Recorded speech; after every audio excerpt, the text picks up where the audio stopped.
عرض کیا امام اب اجازت دیں تو میں جاؤں؟ امام عالی مقام فرمانے لگے عباس تو میری فوج کا سپہ سالار ہے، تمہیں کیسے اجازت دوں؟ حضرت عباس علمدار نے دائیں بائیں دیکھا، فرمایا عرض کیا آقا اب فوج کدھر ہے؟ فوج تو بچی نہیں ہے۔ امام کی آنکھوں میں آنسو آ گئے، فرمایا عباس تجھے دیکھ لیتا ہوں تو بابا علی مرتضیٰ کی یاد آتی ہے، تمہیں کیسے اجازت دوں؟ انہوں نے اصرار کیا۔ آپ بڑی جرت جانفشانی کے ساتھ میدان کربلا میں گئے، کوفیوں کو یزیدیوں کو واصل جہنم کیا۔ وہی حال ان لوگوں نے ان کے ساتھ بھی کیا کہ پھر تیروں کی بارشیں ہیں، نیزوں کی بارشیں ہیں، تلواروں کے حملے ہیں۔ حضرت عباس علمدار کے بازو تک کٹ گئے ہیں۔ امام حسین گئے، جا کے ان کو بھی اٹھایا۔ امام پاک دوبارہ حجت تمام کرنے کے لیے کوفیوں سے مخاطب ہوئے، اپنا حسب و نسب بیان کیا اور پوچھا کیا بتاؤ میرا کوئی قصور ہے؟ کوئی جواب نہیں آتا۔ فرمایا دیکھو میرے ہاتھ میں میرا 6 ماہ کا معصوم بچہ ہے، اس کے لیے تو پانی کھول دو، رستے سے ہٹ جاؤ، اس کا کیا قصور ہے؟ ابن سعد نے کہا یکبارگی حملہ کرو، امام ہمارے پاس وقت نہیں، حسین کی بات کو ختم کرواؤ اور تیر چلاؤ۔ ظالم نے کیا تیر چلایا کہ حضرت امام علی اصغر کے حلقوم نازک پہ پبست ہو گیا۔ ان للہ و انا الیہ راجعون۔ میدان کربلا کا یہ مجاہد اعظم جس نے اپنی قربانی 6 ماہ کی عمر میں دے دی، خون کا فوارہ نکلا، امام حسین نے اپنے ہاتھ میں لیا، فضا میں آسمان کی طرف بکھیرنا چاہا، آسمان نے کہا میری طرف نہ ڈالیں، قیامت تک بارش نہیں برساؤں گا۔ زمین کی طرف پھینکنا چاہا، زمین نے کہا مجھ پر نہ ڈالے، سبزہ اگانا بند کر دوں گی۔ امام عالی مقام نے اپنے چہرے پر مل لیا، فرمایا اسی شان کے ساتھ رب کی بارگاہ میں حاضر ہوں گا۔ ننھی سی قبر کھود کے، علی اصغر کو گاڑ کے، شبیر اٹھ کھڑے،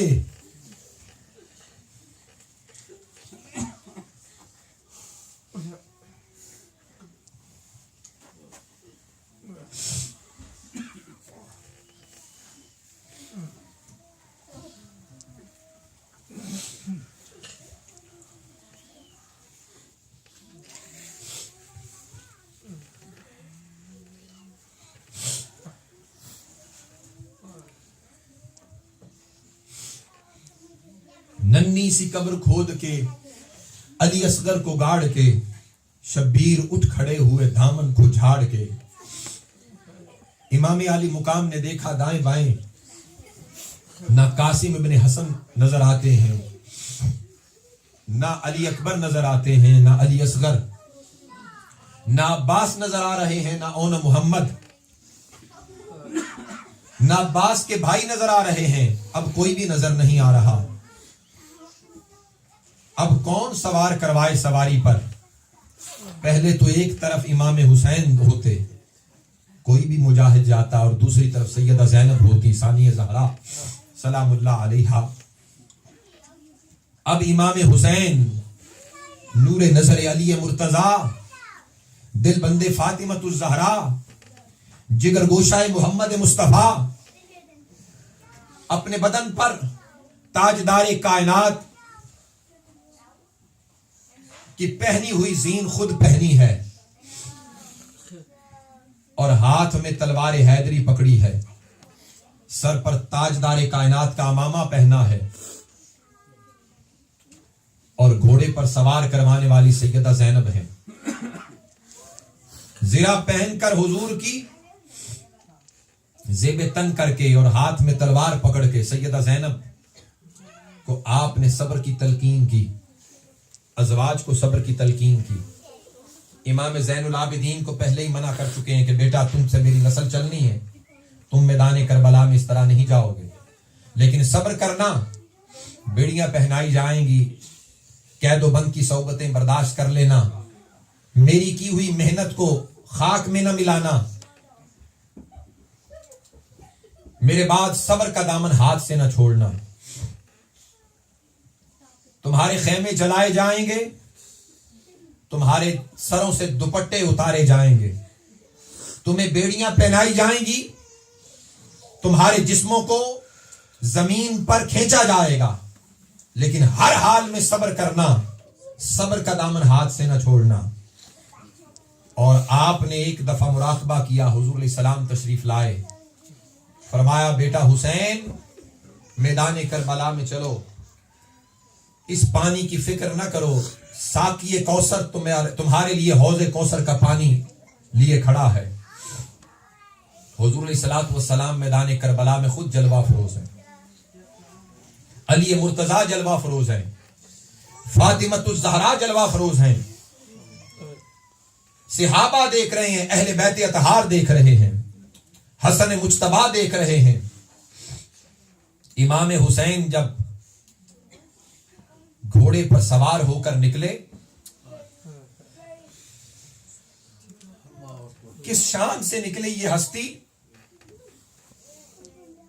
کہ کوفیوں کے اتنے بڑے لشکر کے اندر ایک زلزلہ بپا ہو گیا. بعض اوقات ضمیر ملامت بھی کرتا کہ کن پر حملہ کرنے والے ہیں, لیکن لالچ کے پردے آنکھوں پر پڑے ہیں.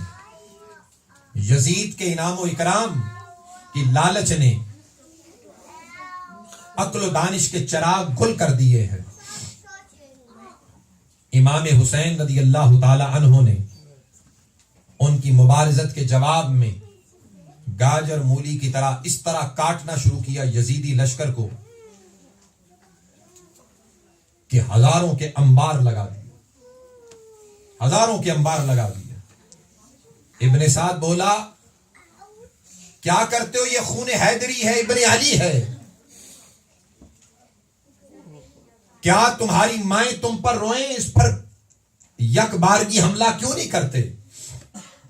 پھر ظالموں نے کیا حملے کیے کہ جسم کے اوپر کوئی حصہ ایسا نہ بچا جہاں پہ تیر نہ لگا ہو, تلواروں کے زخم نہ آئے ہوں, نیزوں کو جسم حسین ابن علی میں گاڑا نہ گیا ہو, حتیٰ کہ آپ کے سینے میں تیر پیوست ہے تو آپ گھوڑے کی زین سے نیچے تشریف لاتے ہیں, نیچے گرتے ہیں, پھر کھڑے ہو جاتے ہیں.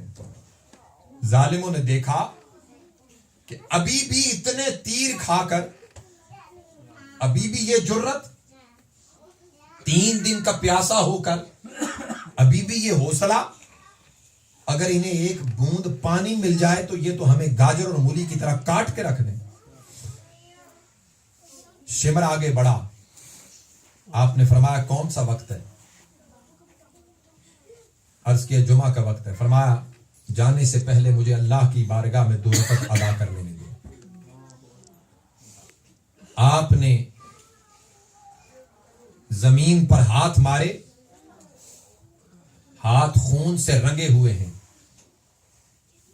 اسی خون کے رنگے ہوئے ہاتھوں کو چہرے پر مارا اور عرض کیا مولا اس عالم میں میرے پاس کچھ نہیں اور ہاتھ بھی خشک نہیں ہو سکے کہ میں صحیح طرح تیمم بھی کر سکتا, لیکن یہ وہ نماز ہے نہ آج تک چشم فلک نے کسی کی دیکھی, نہ قیامت تک کوئی دیکھے گا.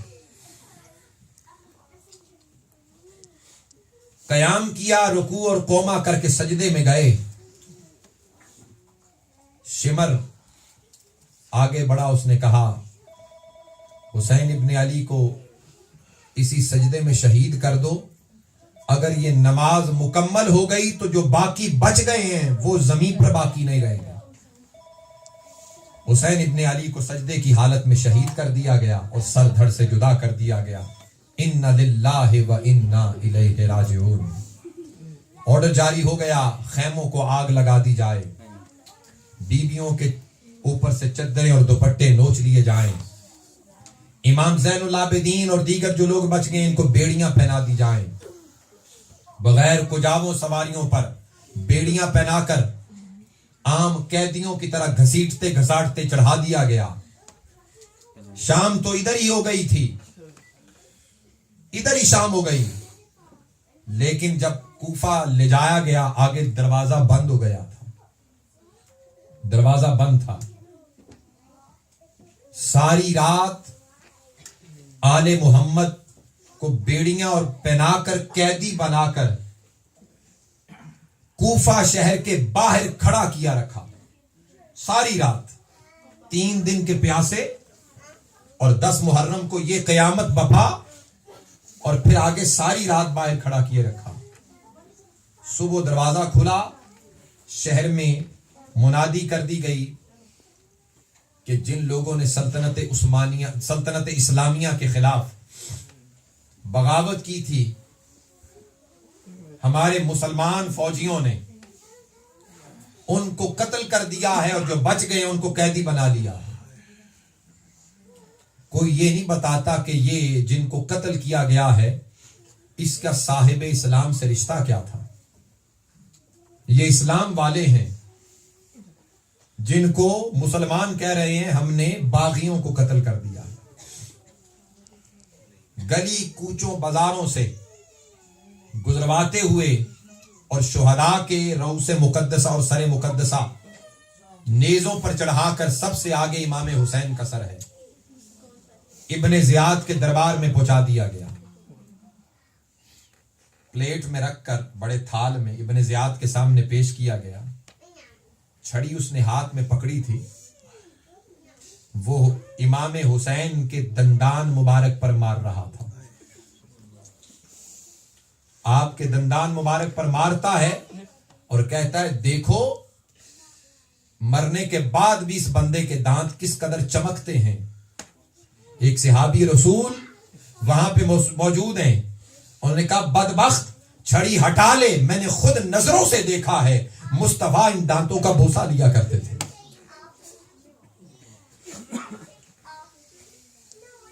اس نے کہا ان کو بھی شہید کر دو, یہ صحابی یہ مجھے کہہ رہے ہیں.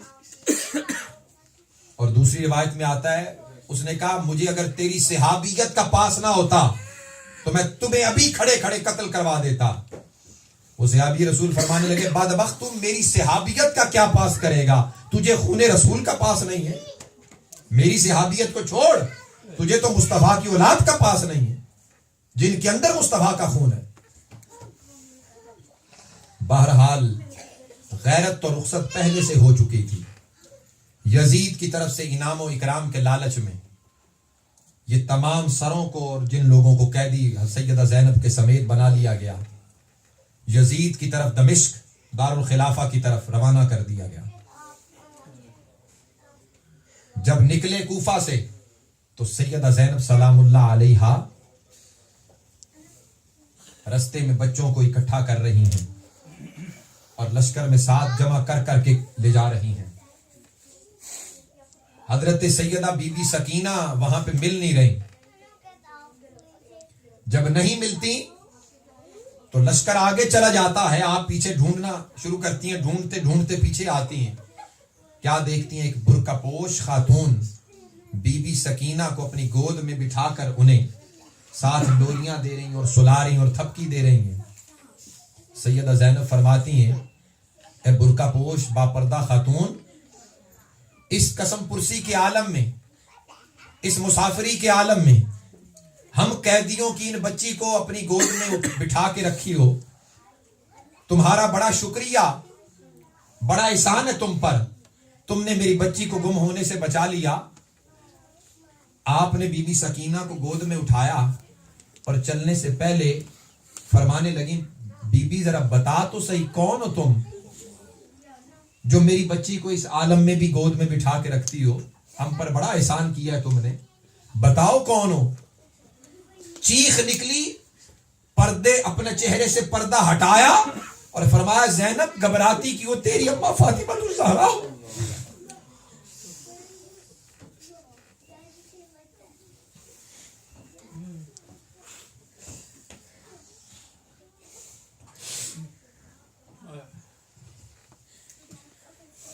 جناب سیدہ زینب نے حضرت بی بی سکینہ کو ساتھ لیا مرکب اور ریگزار اور ریگستانی علاقوں سے گزرتا ہوا یہ قافلہ جو ہستیاں مصطفیٰ کی گود میں نرم و نازک انداز میں پلیاں تھیں، آج ان کے ساتھ کیا حشر ہو رہا ہے۔ کئی دن کے یہ پیاسے آل محمد، کئی دن کے یہ بھوکے آل محمد، اوپر سے ان پر یہ قیامت کبریٰ قائم، اور پھر یہ ظلم و ستم، اور اوپر سے قیدی بنا کر بیڑیاں پہنا کر لے جایا جا رہا ہے، اور پھر توہین کی جا رہی ہے۔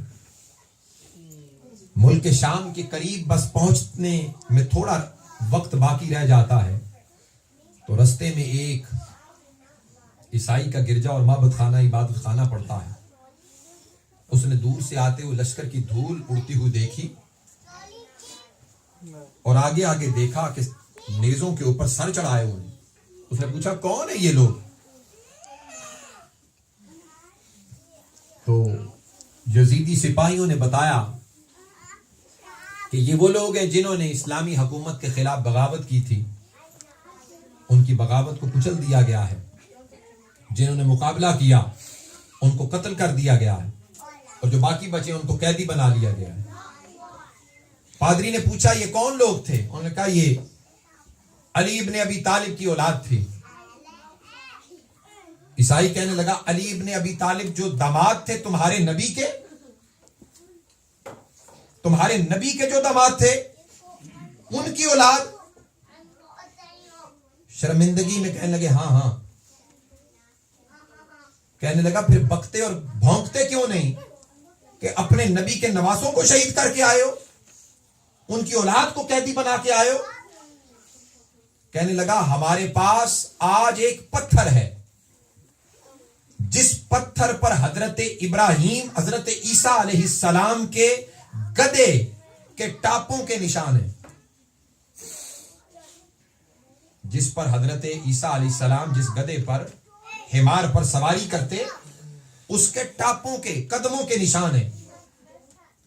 ہم اس پتھر کی اتنی تعظیم کرتے ہیں کہ پوری روئے زمین پر جہاں جہاں عیسائی آباد ہیں اور ملک ہیں اور گرجا ہیں ان میں ان پتھر کو زیارت کے لیے گھمایا جاتا ہے۔ ہم اس پتھر کی اتنی تعظیم کرتے ہیں، تم نے اپنے نبی کے خون رسول کو شہید کر دیا، تمہیں شرم نہیں آتی؟ انہوں نے کہا جا جا پادری اپنا کام کر۔ وہ کہنے لگا اچھا چلو کوئی بات نہیں، مجھ پر ایک رحم کرتے ہو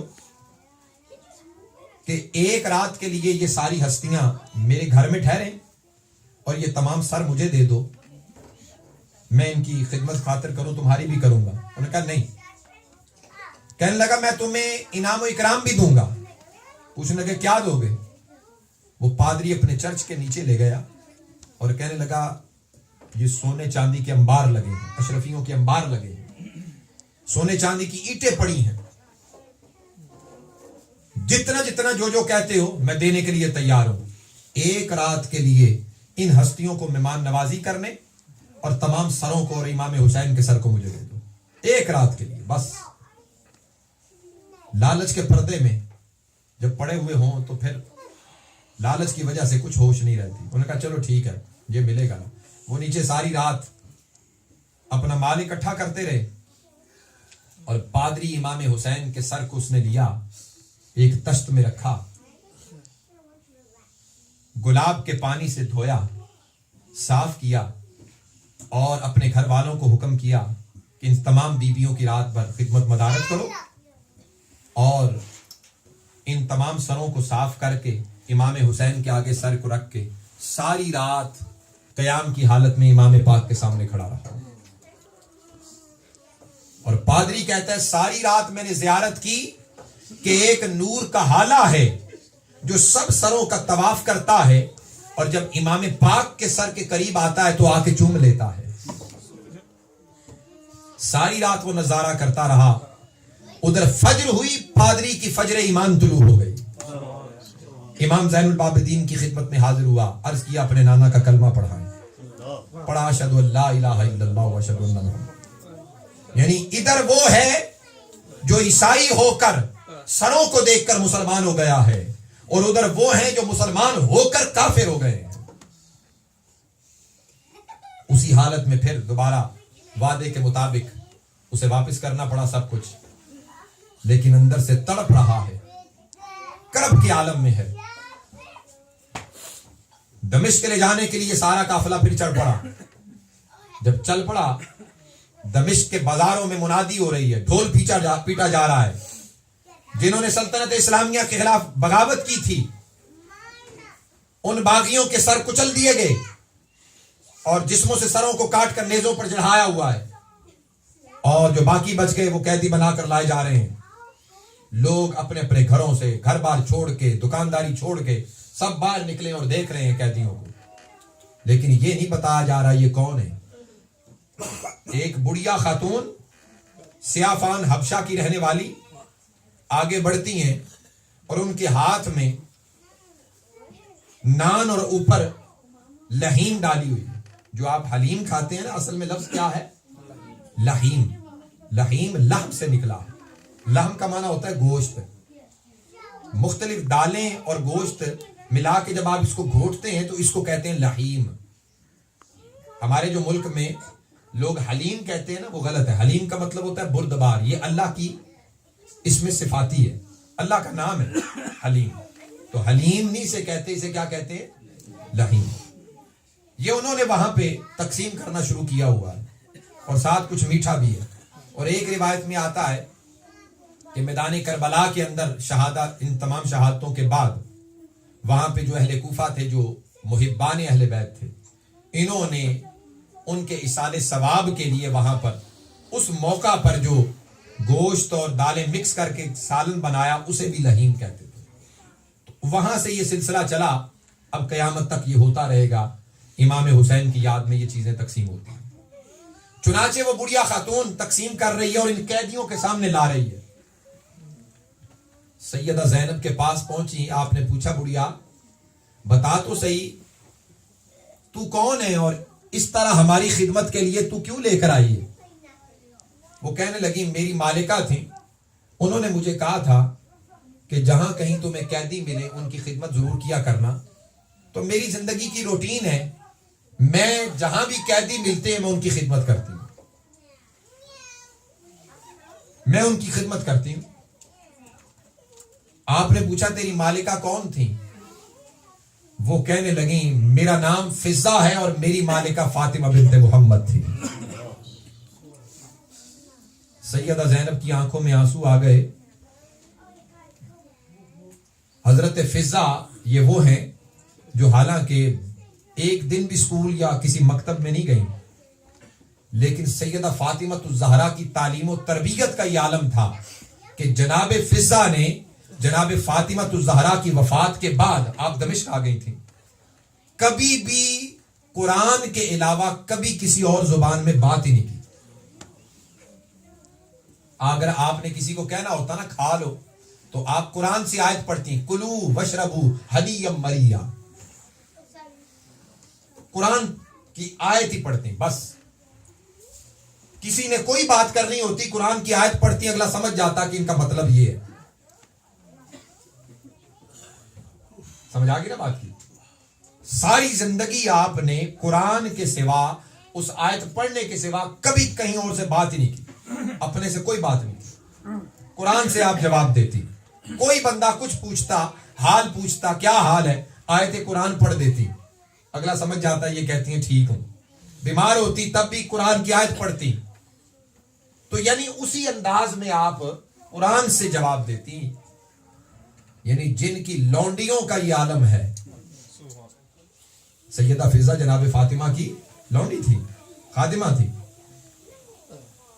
تو آپ نے آزاد کر دیا. لیکن آپ نے عرض کیا جناب سیدہ فاطمہ سے کہ میں آپ کے پاس سے جانا نہیں چاہتی, میں ادھر ہی رہنا چاہتی ہوں. تو جب جناب سیدہ کا وصال ہو گیا تو پھر آپ آ گئے. تو جب